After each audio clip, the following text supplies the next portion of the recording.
একেবারে যেন ভুতুড়ে কাণ্ড। বাড়ির যেখানে সেখানে হঠাৎ করে দাউ দাউ করে জ্বলে উঠছে আগুন। পুরুলিয়া জেলার রঘুনাথপুরের উপরডি গ্রামের ঘটনায় আতঙ্কিত পরিবারের সদস্য থেকে শুরু করে গ্রামের বাসিন্দারা। ঘটনার খবর পেয়ে বাড়িতে পৌঁছন প্রশাসনের আধিকারিকেরাও। পাকা বাড়িটির দোতলা থেকে নিচতলা কোথাওই রেহাই নেই। দেওয়ালে টাঙানো পুতুল, ক্যালেন্ডার, ঘরের আসবাব সবকিছুতেই হঠাৎ দেখা দিচ্ছে আগুনের শিখা। এমনকি বাড়ির সামনে রাখা ধানের পালুই বা অ্যাসবেস্টসের ছাউনিতেও আগুন ধরে যাওয়ার ঘটনা ঘটেছে।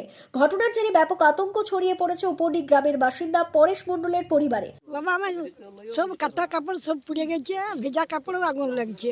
তো যে কোনো জায়গায় আগুন লাগিয়েছে? হ্যাঁ, সব সময় ভিজা জিনিসগুলো তো? হ্যাঁ, ভেজা জিনিসে আনলা লানে বস্তাতে বড়াতে সকলে আগুন লেগে গেছে বাবা।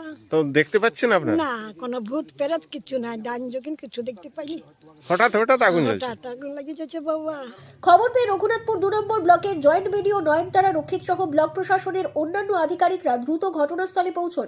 আপনি তো বাড়ির মালিক, হ্যাঁ, ইয়া। তো কি হয়েছে, কিভাবে লাগছে, আপনি কি দেখতে পাচ্ছেন? আমরা কিভাবে? কোনো বুঝতেই পারছি না যে আগুনটা কিভাবে লাগছে। ফট করে দেখতে পাচ্ছি জ্বলছে, আমরা জল দিয়ে নিভাছি, আবার কোনো জায়গায় লাগছে ফের ফের নিভাছি, হুম, ফের কোনো সময় দেখছি তো দুতলার উপরে পালং আছে, তো পালংও জায়গায় লেগে গেছে, মানে পাকা বাড়ির ভিতরে? পাকা বাড়ির ভিতরও। তো কিভাবে কেউ কি আগুন ধরিয়ে দিচ্ছে? কিভাবে যে আগুন ধরিয়ে দিচ্ছে কোনো বুঝতেই পারছি না গো। হ্যাঁ, মানে দাও দাও করে আগুন দাও জ্বলে? দাও করে আগুন লেগে যাচ্ছে। হরমোনায় বালতি নিয়ে জল ফল নিয়ে নিভাছি। হ্যাঁ, এটাই তো আতঙ্ক ছড়ে গেছে। দমে আতঙ্ক বাবা, ছেড়াছুলি রইতে পারছে না কেউ। জয়েন্ট বিডিও নয়নতারা রক্ষিত জানান, আমাদের তরফে বিষয়টি বিজ্ঞান মঞ্চের কাছে জানানো হয়েছে পরীক্ষার জন্য।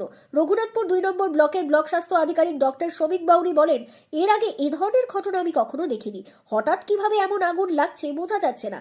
বিজ্ঞান মঞ্চকে জানানো হয়েছে, তারা তদন্ত করে কারণ খতিয়ে দেখবেন। ব্যাপারটা তো আমি শুনলাম, দেখলাম কিছু ভিডিও দেখলাম বা ছবিও দেখলাম কিছু। তো ব্যাপারটা আমিও কোনোদিন আগে এরকম শুনিনি বা দেখিনি যে এরকম হঠাৎ হঠাৎ যে কোনো জায়গায় আগুন লেগে যাচ্ছে বা কি করে হতে পারে। কোনো গ্যাস ট্যাস কিছুর থেকে হতে পারে, যে কোনো বিজ্ঞানের কিছু একটা তো সমস্যা থাকতেই পারে, যে যার জন্য এরকম ভৌতিক ব্যাপার তো হতে পারে না ব্যাপারটা। তো এটা একটা ইনভেস্টিগেশনের ব্যাপার আছে। আমাদের যে বিজ্ঞান মঞ্চ আছে তাদের সাথে যোগাযোগ করলে ভালো হয় ব্যাপারটা। তারাই এটা ইনভেস্টিগেশন তদন্তের একটা ব্যাপার আছে, তদন্ত করে দেখুক যে কতদূর এটা কি ব্যাপারটা হচ্ছে। ঘটনাটি ঘিরে গোটা গ্রামে চাঞ্চল্য ছড়িয়ে পড়েছে। তদন্তের পরেই পরিষ্কার হবে রহস্যজনক আগুন লাগার প্রকৃত কারণ। পুরুলিয়া থেকে শান্তনু দাসের রিপোর্ট, লোকাল 18 বাংলা।